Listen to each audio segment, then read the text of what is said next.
It was supposed to be a quick stop at the bank, nothing out of the ordinary.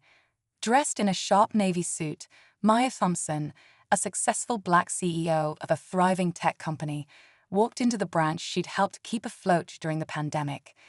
She'd been banking there for years, knew the layout like the back of her hand, and even had her company's accounts managed at that location. But today, something was different. What should have taken 5 minutes turned into something she'd never forget.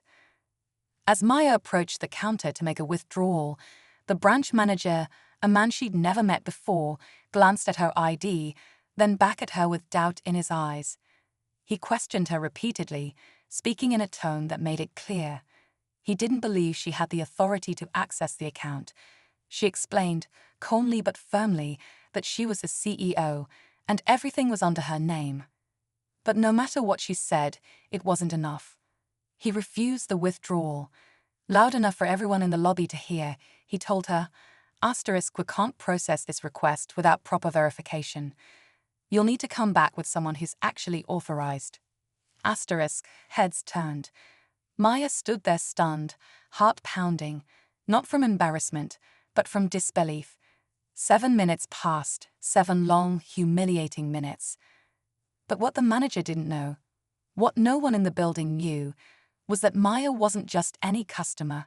She wasn't just authorized. She owned the entire building, the branch, the company, everything.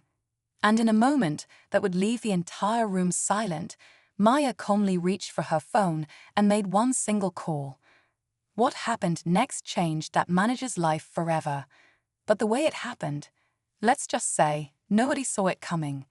Maya didn't raise her voice. She didn't argue. She didn't need to. While the manager continued shuffling papers and whispering with a nearby teller, she calmly stepped away from the counter, her phone pressed to her ear. On the other end was her executive assistant, Jordan. "Call the regional director," she said. "Tell him I need the branch security footage pulled in real time. And send a company-wide memo about what just happened. I want every department head aware before I walk out of here." Just days ago, Maya had been featured on the cover of a major business magazine, celebrated as one of the youngest and most successful Black CEOs in the tech industry. Her story had inspired thousands, rising from a small-town upbringing to leading a multi-million-dollar firm. She'd worked harder than most, built her company from the ground up, and had earned every bit of respect that came with her title. But none of that mattered in this moment. To the manager behind that counter, she was just another customer. One he didn't think belonged. He hadn't asked for her business credentials. He hadn't even bothered to look up the account properly. Instead, he made assumptions, ones rooted in bias and ignorance. The branch staff began to sense something was off. Whispers floated through the lobby. A security guard shifted uncomfortably near the door. Maya stood quietly in the corner, watching it all unfold as her assistant confirmed the memo had been sent. Still, the manager had no clue. He was laughing now with another employee, oblivious to the fact that the person he'd just disrespected wasn't walking out feeling defeated. She was planning her next move. And the countdown to what would happen next had already started ticking. Maya stayed in that corner, her mind calm but focused. She wasn't new to being underestimated. In boardrooms, investor meetings, even tech summits, she'd been spoken over, second-guessed, and mistaken for an assistant more times than she could count. But this moment hit differently. This wasn't just disrespect. This was happening inside a bank her company had saved from shutting down 2 years ago. When that branch was drowning in losses, Maya approved the merger that kept their doors open. That same door now guarded by a security officer who glanced at her like she didn't belong. Meanwhile, in the back office, the manager was on the phone. His voice carried faintly through the frosted glass, full of the same dismissive tone he used with Maya. "She's saying she's the CEO or something. I don't know, could be a scam," he chuckled. One of the tellers, a younger woman named Alicia, overheard and froze. She'd seen Maya before, in press releases, on the bank's internal newsletter, even in a video sent out by corporate last year. But she hesitated. Should she speak up? Or stay quiet and protect her job? Outside the building, a black SUV pulled up. Inside was the regional director himself, already briefed by Jordan. He didn't wait for an appointment. He stepped out fast, phone still in hand, tie slightly loose from the rushed drive. And back in the lobby, customers began to take notice. Some pulled out their phones.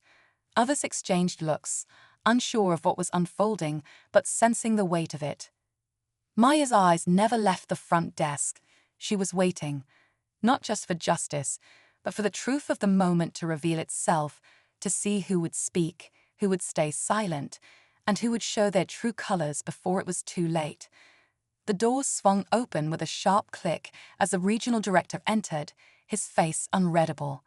He scanned the room quickly, and the moment his eyes landed on Maya, he stopped in his tracks. He knew who she was. Everyone in upper management did, but the branch manager didn't even look up. He was too busy typing something into the computer, still unaware that the temperature in the room had shifted completely. Maya didn't move. She let silence do the work. The kind of silence that makes people nervous, makes them rethink everything they just said. Alicia, the young teller, kept glancing between Maya and the office door, her fingers trembling slightly as she counted cash. The other customers, sensing that something big was happening, stayed unusually quiet. No one left. Everyone stayed rooted, phones in hand, eyes forward. The regional director walked straight past the front desk without a word, heading toward Maya. The manager finally looked up, confused. "Hey, can I help you?" He called out, a bit louder than necessary, trying to reclaim control. The director ignored him. He stopped in front of Maya and spoke just loud enough for the room to hear. "I'm so sorry this happened." Heads turned again. The manager's brows pulled together. "Wait, what's going on?" Still, Maya didn't say a word. She simply handed the director her phone. On the screen was the live security feed from inside the branch, the manager refusing her service, the looks, the tone, the exact words he used. All of it, captured, time-stamped, shared with every senior executive on the company's mailing list. The manager's face began to shift. Confusion turned to discomfort, then disbelief. He opened his mouth to speak, but nothing came out. Maya finally looked up at him, just once, her expression calm, unreadable. And then she took a step forward. As Maya took that step forward, the branch fell completely silent. Even the usual hum of printers and quiet chatter vanished.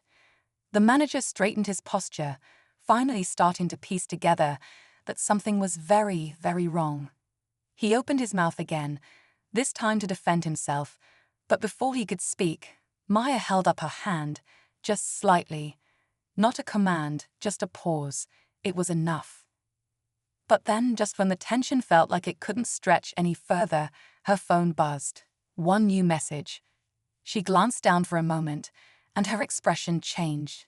Not anger, not satisfaction, something colder, something sharper. The kind of look that meant the situation had just shifted again, and not in anyone's favor. She turned the phone screen toward the regional director. He read it. His face paled, and he immediately asked to speak with Maya in private. But she stayed exactly where she was. "Say it here," she said calmly. Everyone should hear it. The message was from legal. During the review of the live security footage, they'd pulled records from the branch's internal systems. And what they found wasn't just a denial of service. The manager had flagged Maya's company account for suspicious activity minutes before she walked in. No justification, no alerts to her team. Just a quiet red flag buried deep in the system, enough to freeze large transactions if left unchecked. It wasn't just disrespect now. It was something deeper, intentional. Alicia gasped quietly at her station. The manager's jaw clenched. He knew he'd crossed a line, but now it was clear. This wasn't just a mistake. This was targeted. The customers who had stayed began whispering again. Phones still up.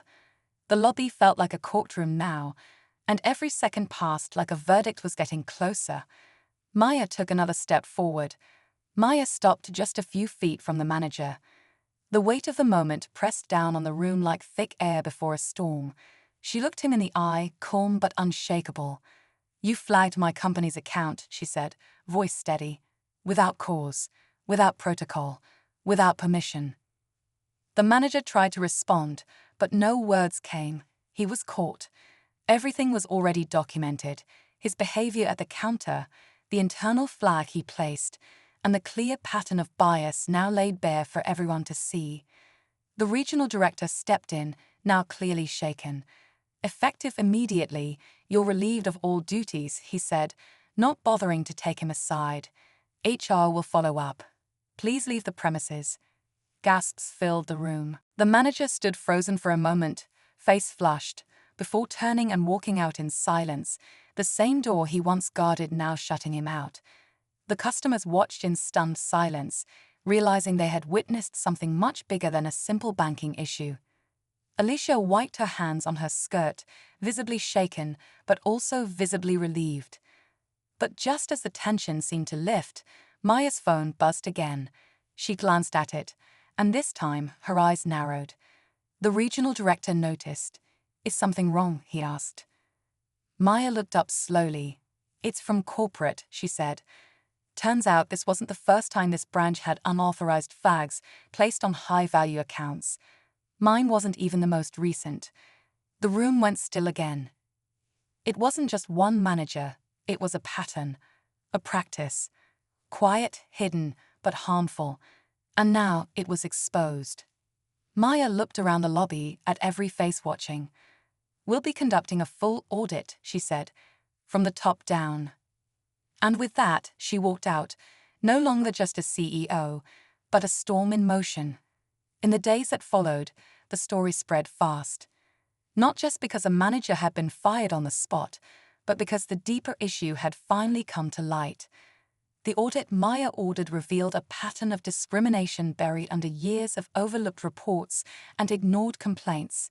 Cases where high-value accounts, mostly belonging to minority-owned businesses, had been quietly flagged or stalled without cause. It shook the foundation of the bank's leadership and forced immediate change. The regional director issued a formal apology not only to Maya, but to every affected customer.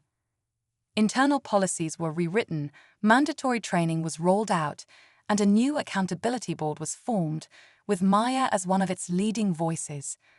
The branch where it all happened was temporarily closed for restructuring, and the staff who had stayed silent that day had to face their own decisions too.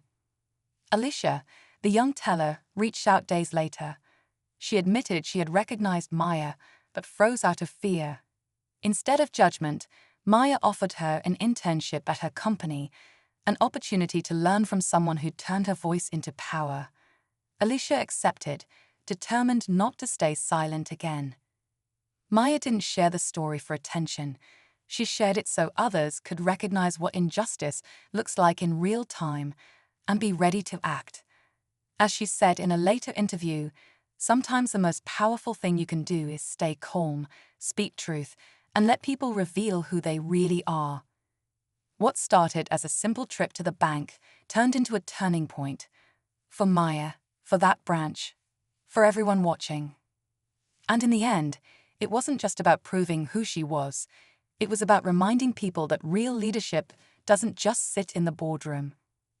Sometimes it walks quietly into a lobby and changes everything.